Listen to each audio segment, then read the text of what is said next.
Marcos 6, del 1 al 13. Dice la palabra de nuestro Dios en Marcos capítulo 6, versículos del 1 al 13. Jesús se marchó de allí y llegó a su pueblo, y sus discípulos le siguieron. Cuando llegó el día de reposo, comenzó a enseñar en la sinagoga, y muchos que escuchaban se asombraban diciendo: ¿Dónde obtuvo tales cosas y cuál es esta sabiduría que le ha sido dada y estos milagros que hace con sus manos? ¿No es este el carpintero, el hijo de María, hermano de Jacob, José, Judas y Simón? ¿No están sus hermanos aquí con nosotros? Y se escandalizaban a causa de él. Y Jesús les dijo: no hay profeta sin honra sino en su propia tierra y entre sus parientes y en su casa. Y no pudo hacer allí muchos milagros, solo sanó a unos pocos enfermos, sobre los cuales puso sus manos. Estaba maravillado de la incredulidad de ellos, y recorría las aldeas alrededor enseñando. Entonces Jesús llamó a los 12 y comenzó a enviarlos de 2 en 2, dándoles autoridad sobre los espíritus inmundos, y les ordenó que no llevaran nada para el camino, sino solo un bordón, ni pan, ni alforja, ni dinero en el cinto, sino calzados con sandalias. No lleven 2 túnicas, les dijo, y añadió: donde quiera que entren en una casa, quédense en ella hasta que salgan de la población. En cualquier lugar que no los reciban ni los escuchen, al salir de allí, sacúdense en el polvo de la planta de los pies, en testimonio contra ellos. Saliendo los 12, predicaban que todos se arrepintieran. También echaban fuera muchos demonios y ungían con aceite a muchos enfermos y los sanaban.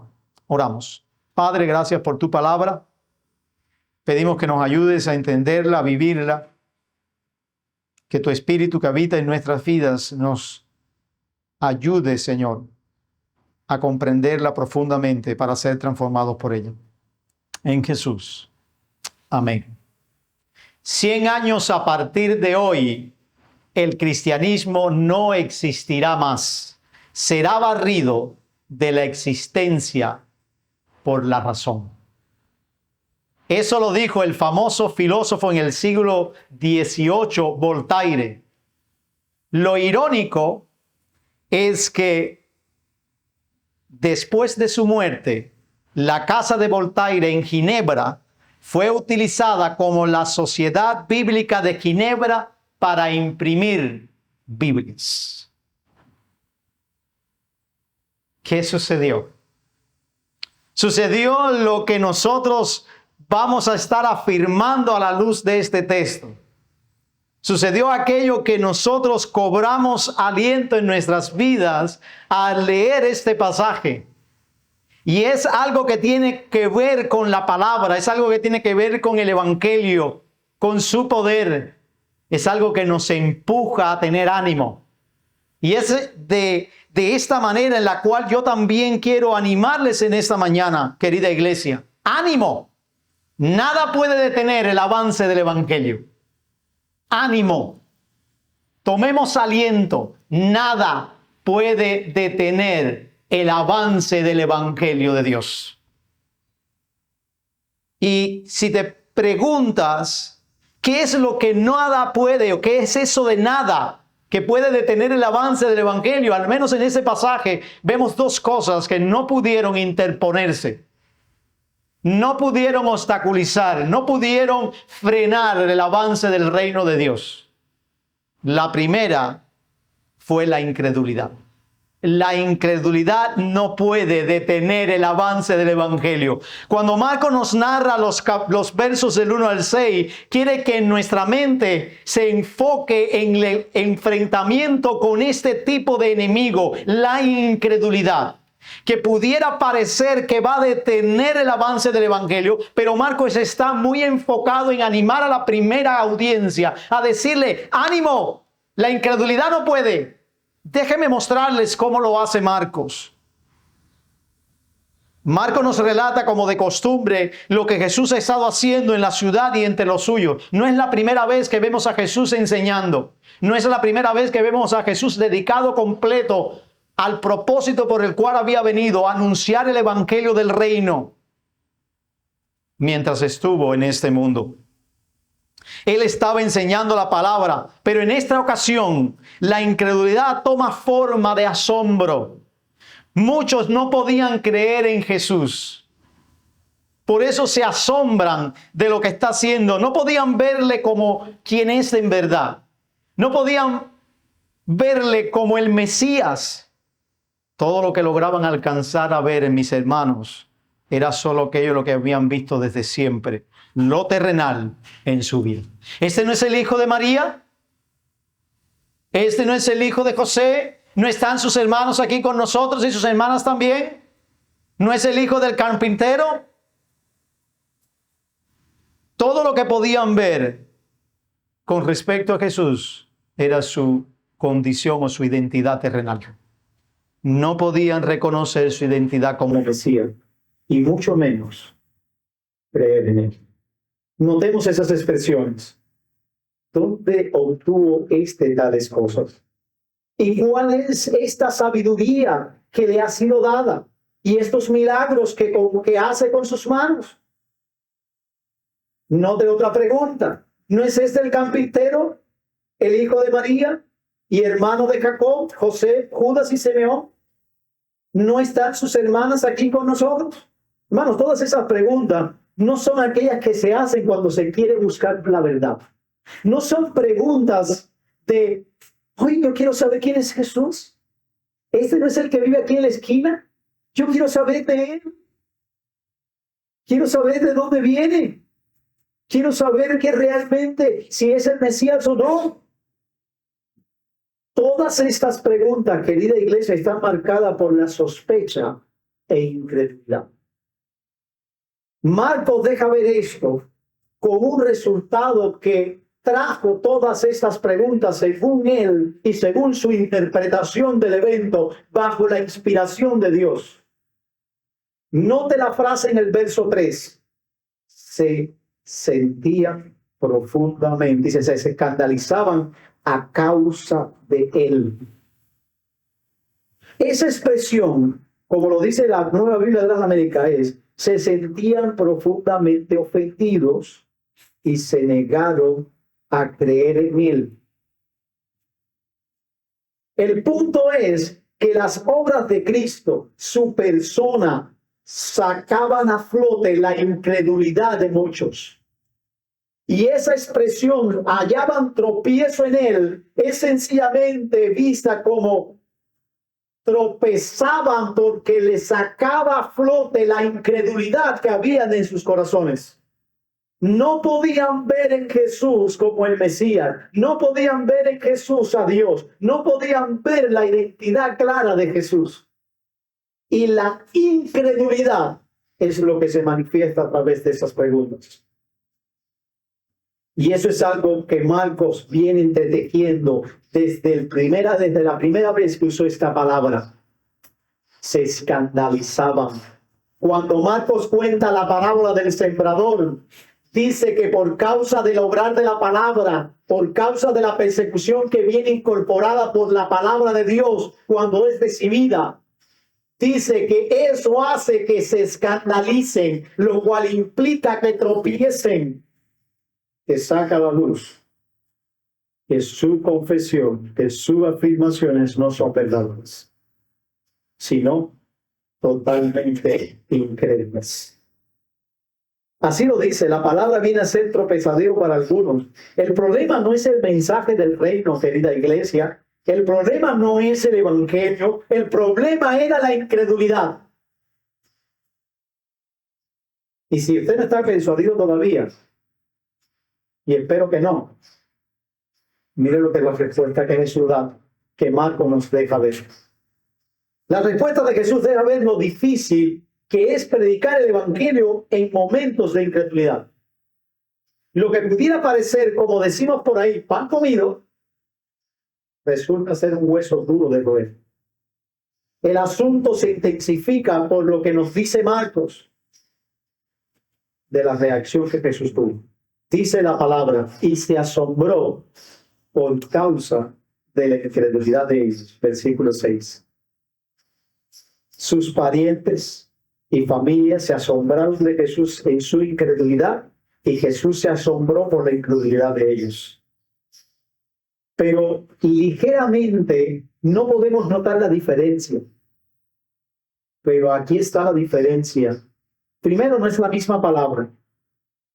Que ellos se escandalicen no se debe entender como asombro necesariamente. Que Jesús se asombre implica que Él está mirando la vida de ellos y está analizando cuán incrédulos son y cuán desviados están y cuán duros son. Ahora, ¿por qué? El punto es que quiere Marcos nuevamente mostrar que la incredulidad es algo que va a estar mientras se predica el reino de Dios, mientras se anuncia el reino de Dios.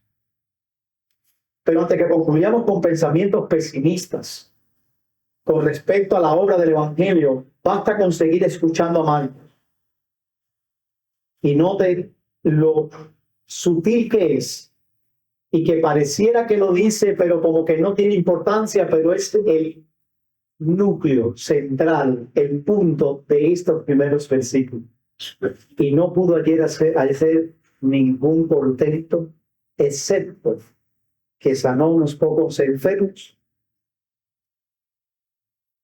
Note eso. Jesús pudo hacer algo. Y continuó predicando el Evangelio. La incredulidad de muchos no fue impedimento para que la palabra siguiera obrando, para que la palabra siguiera trabajando. Sanó muchos. Esa expresión implica la obra de la palabra. Recuerden que en Marcos los milagros, los portentos tienen que ver con Jesús. Y todo lo que Él hace es para mostrar quién es Él y para mostrar la identidad que tiene como Mesías en el avance del reino de Dios. De manera que las sanidades ocurren para mostrar a la audiencia el poder de la palabra en virtud de la persona de Jesús. Y eso es lo que está pasando ahora, mis hermanos. A pesar de tanta incredulidad, a pesar de que casi opaca completamente el mensaje de Jesús, a pesar de que puede llegar al punto de ser entendido como que colapsa o vamos a decir eclipsa toda la identidad de Jesús, vemos una pincelada muy poderosa.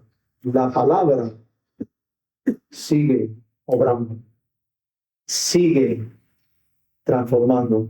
Y esto es muy alentador, mis hermanos, porque cuando pareciera que todo está perdido, cuando ya no hay esperanza, es que ocurre un rayo de luz.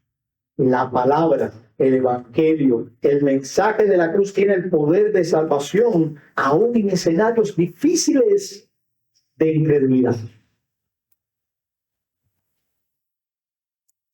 Yo experimenté esto en un escenario difícil de hostilidad y de incredulidad. Y quizás muchos de ustedes también. Reciente a mi conversión empiezo a predicar el Evangelio a toda mi familia, que por cierto es mucha, son bastantes, somos muchos. Y mientras estoy predicándole, su incredulidad se aflora o se manifiesta de muchas maneras. No creen en mí y por tanto no creen en el mensaje que les predico. Piensan que es un cuento de camino. Piensan que sencillamente me voy a volver bobo o loco como muchos otros que han entrado en la religión. Y cuando mis esperanzas estaban como que perdidas y como que mi corazón estaba desanimado, ocurrió algo. Una persona de mi familia es transformada por el poder del Evangelio. La persona que estaba de lleno en la idolatría, de lleno en la santería, de lleno en el ocultismo, la persona que menos yo creí que Dios podía transformar por el poder del Evangelio, la persona que era más incrédula fue la que vino a ser Él. Hermanos, tengamos presente que ya sea mucho o poco, el evangelio avanza en medio de escenarios de extrema incredulidad. Sigue aferrado a la palabra. Eso es lo que te animo. Solo la palabra y nada más que la palabra.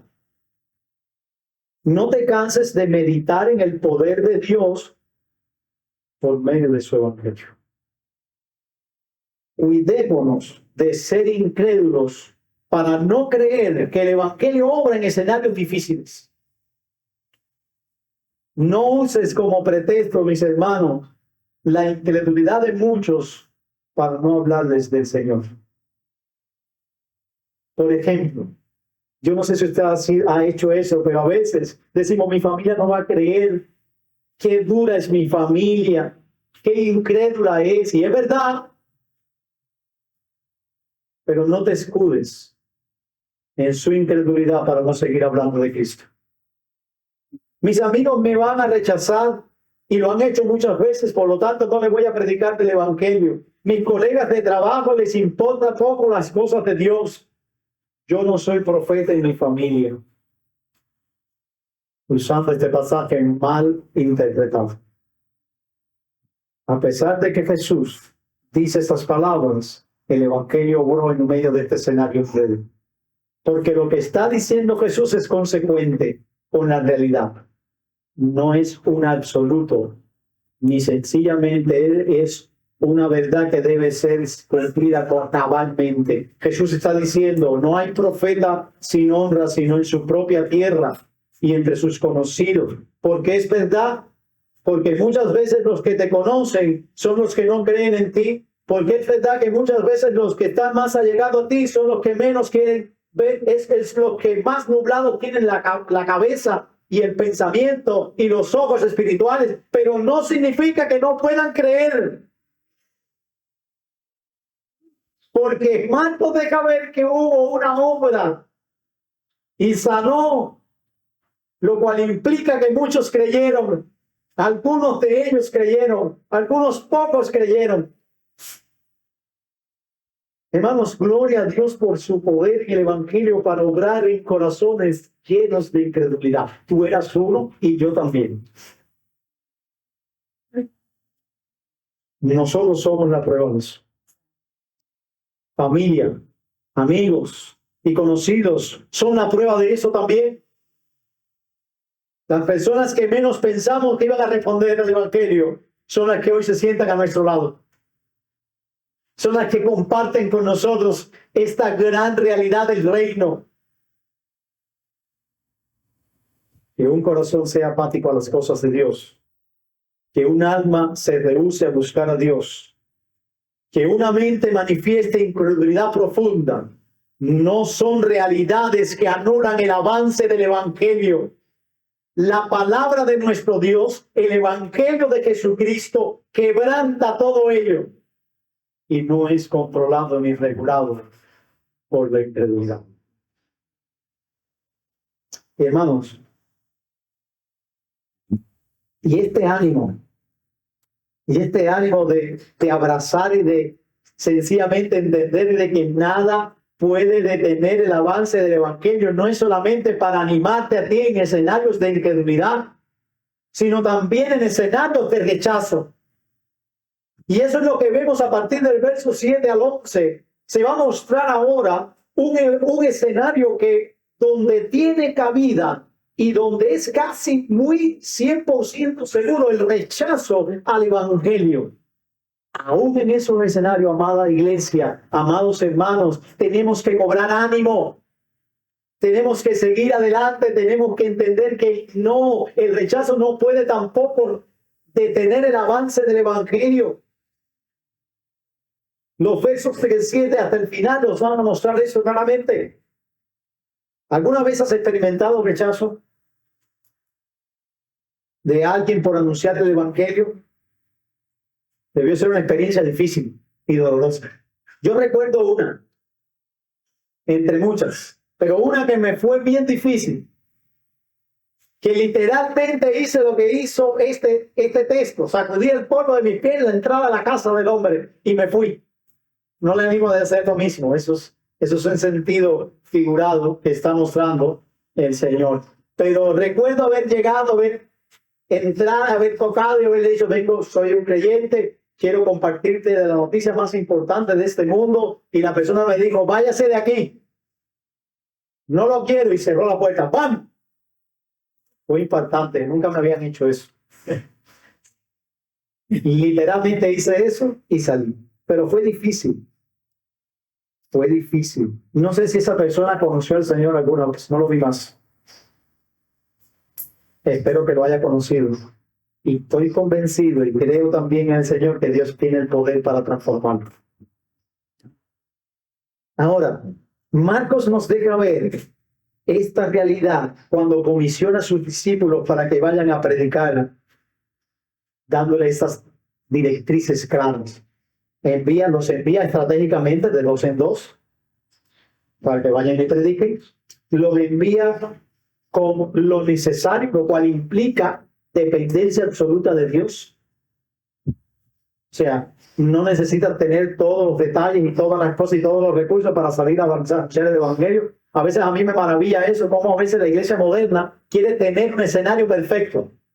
Quiere tener todo. Los evangelistas por naturaleza quieren tener de todo.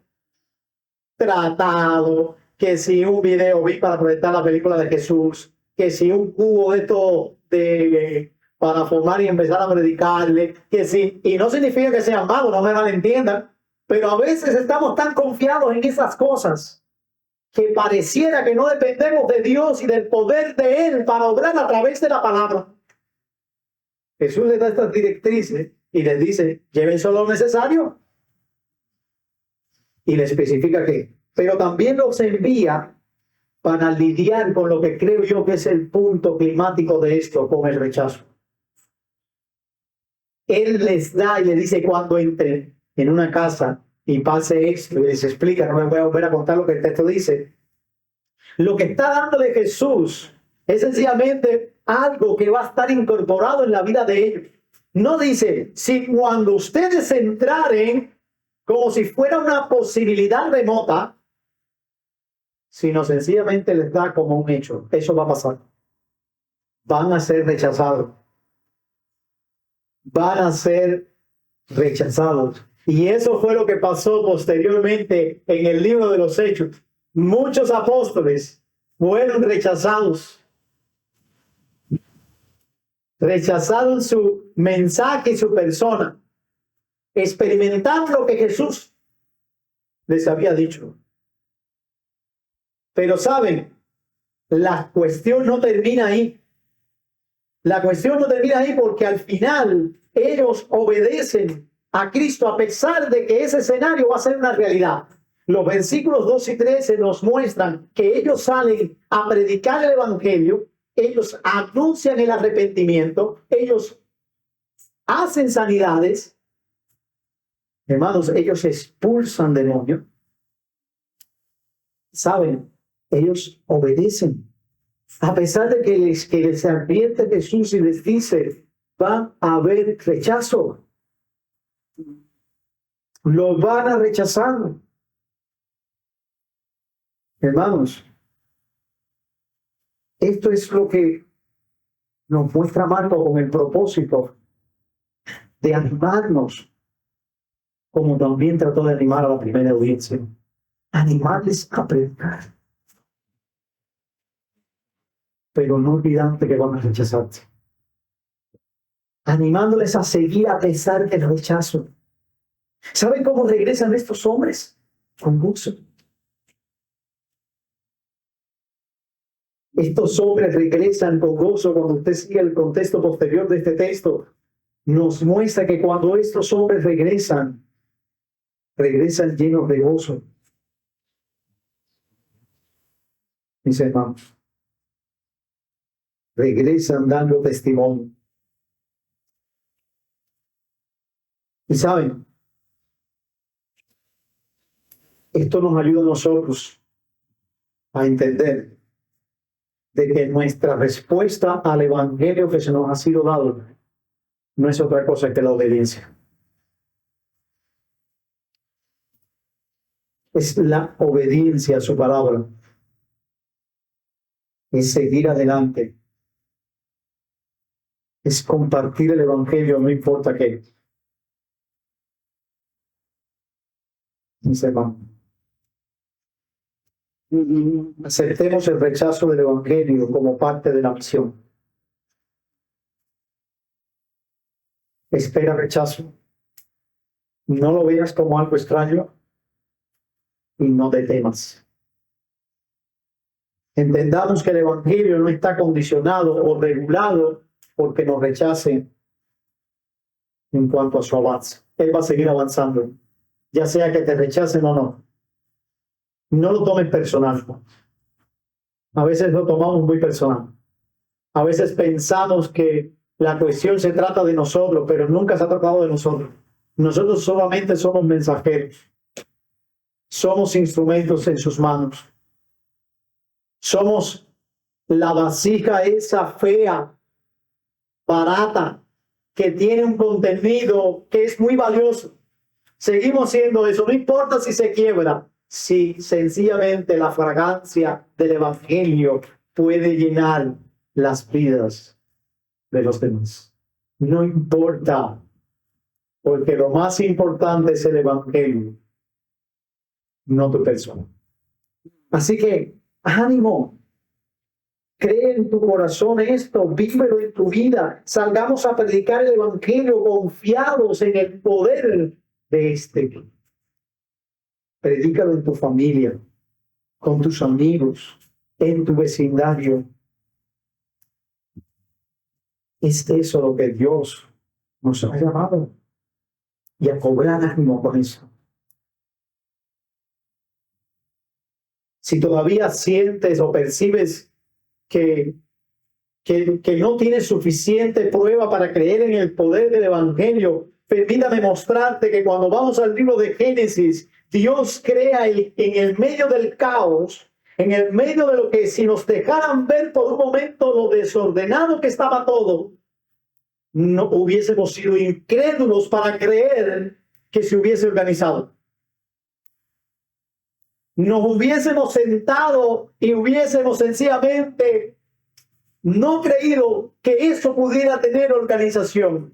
Y sin embargo Dios entra y por su palabra, escuche bien, su palabra empieza a dar orden a todo el caos que había. Sea la luz, vino la luz. Produzca la tierra, se produce en la tierra. Hermanos, Dios con su palabra hace que las cosas ocurran. En la imagen de Ezequiel, cuando el valle de los huesos secos, fuésemos nosotros incrédulos para entender que esos huesos pudieran venir a la vida.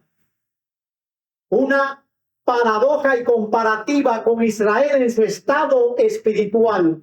Hubiésemos sido incrédulos para creer que Israel se pudiera venir a la credulidad, siendo una persona, un pueblo miserablemente incrédulo. Pero Dios, que es poderoso, habló y los huesos cobraron vida. Tuvieron carne, piel, espíritu y se levantaron. El poder de la palabra de Dios para dar vida. Pero cuando llegamos a la iglesia en el Nuevo Testamento, nos damos cuenta y decimos, ¿cómo va a vivir la iglesia? El poder de la palabra. La va a vivir en el poder del Espíritu debido a que Cristo murió y resucitó y exhala en ellos, les da el Espíritu que esperan en Pentecostés para proclamar con poder la palabra de Dios y para que personas alrededor con tanta incredulidad vengan a conocer al Señor. Cuando llegamos a Hechos 4, este reporte, estas palabras, esta oración de la iglesia tiene como foco centrarse y seguir animados en el poder de la palabra para predicar en escenarios difíciles. Note cómo dice el verso 31 del capítulo 4. Después que oraron, el lugar donde estaban reunidos tembló y todos fueron llenos del Espíritu Santo y hablaban la palabra de Dios con valor, porque entendieron que la palabra de Dios penetra. Es una espada de dos filos que parte y discierne los pensamientos, las intenciones del corazón y hace que las personas vengan a la vida y conozcan al Señor. Es como Dios obra en su iglesia hoy por medio de su palabra. Es como Dios obra en este mundo hoy por medio de su palabra, juzgando a los enemigos por el poder de la palabra y haciendo que los enemigos se vuelvan amigos de Dios. Me encanta el cuadro en Apocalipsis 19, versículo 11 hasta el versículo 15. Vi el cielo abierto y apareció un caballo blanco. El que lo montaba se llamaba Fiel y Verdadero. Con justicia juzga y hace la guerra. Sus ojos son una llama de fuego y sobre su cabeza hay muchas diademas. Tiene un nombre escrito que nadie conoce sino él. Está vestido de un manto empapado en sangre y su nombre es el Verbo de Dios, la palabra de Dios. Los ejércitos que están en los cielos, vestidos de lino fino, blanco y limpio, los seguían sobre caballos blancos. De su boca sale una espada afilada para herir con ella las naciones y las regirá con vara de hierro. El mismo pisa el lagar del vino del furor de la ira de Dios Todopoderoso.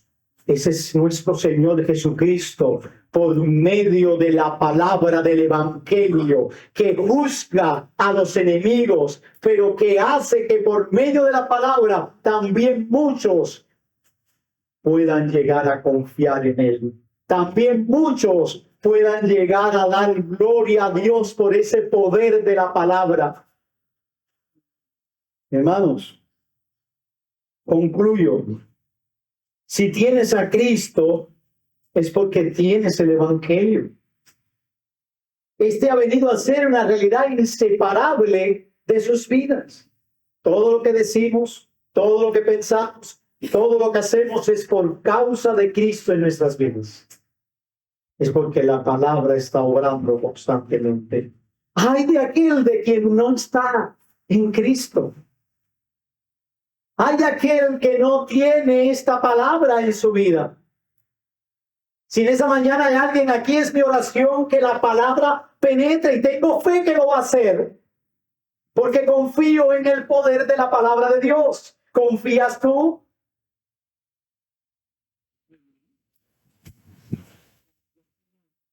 Es tiempo de animar nuestras vidas. Pero no animarlo con mensajes de este mundo, con mensajes de positivismo que no llevan a nada, con mensajes del tipo que te entretiene, sino con un mensaje contundente y una realidad práctica. La palabra de Dios, el poder del Evangelio, es capaz de obrar en cualquier escenario de ser humano. En cualquier escenario. Así que ánimo, porque nada, ni nadie detiene el avance del Evangelio. La incredulidad no lo va a hacer, ni tampoco el rechazo. Nada de eso. Oremos. Padre, ayúdanos a vivir con convicción que tu palabra, Señor, que tu evangelio sigue obrando. Que no está sujeto a nuestros pensamientos para obrar. Que no está sujeto a nuestras emociones para obrar. Que no está sujeto a nuestras condiciones.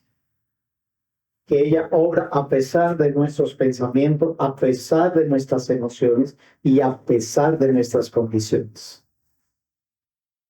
Porque tu palabra que sale de tu boca es poderosa para transformar, para quebrantar. Es poderosa para llegar y hacer aquello por la cual tú has enviado. Señor, ayúdanos a tener esta convicción en nuestra vida, a vivirla. Como Pablo dijo, no me avergüenzo del Evangelio porque es poder de Dios para salvación a todos. que nosotros no nos avergoncemos, sino que cobremos ánimo y que prediquemos con esta convicción en nuestras mentes y en nuestros corazones, creyendo firmemente que nada ni nadie podrá detener el avance de los ángeles en Jesús. Amén.